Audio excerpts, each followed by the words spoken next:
Kita man nasa kilid tanawa. Kuha na siya. Na siya sakit luya king duha. Tara naras nagpadaplin. Ato ni tambalan karon napabiyo sa diri sa may kuan pump. Ato ni soyag tambal. Tara dito. Kuhaon na to na. Nagandam ko diri tubig kaya to tong kuhaon.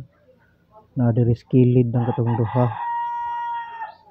Tara, kuhaon na to. Ambot naka-survive pa ba kaniyo?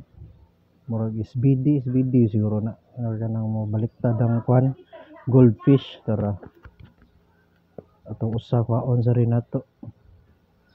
Naslaw nasa may kuan pump. Mamatay way swerte. Sa baa sila ni manukay. Butang ato dire.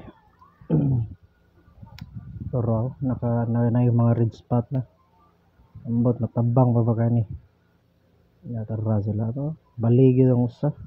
Butangan na to kasin kay mamsad niya akong kuan ng buhaton kung may mga sakit ang isda niya. Magbutang sa asin sa aquarium na tanganan na to siya diha. Di lang kay daghan. Sakto-sakto lang makuan sa tubig ba. Kay para makuha lang ang sakit. Na tara butang ato dire. Tara sila. Kaning kuan sa flower horn ato sa gamiton to ranam sa skilid okay ra na siya. Iyang kuan aerator gamiton ni nato para sa isda.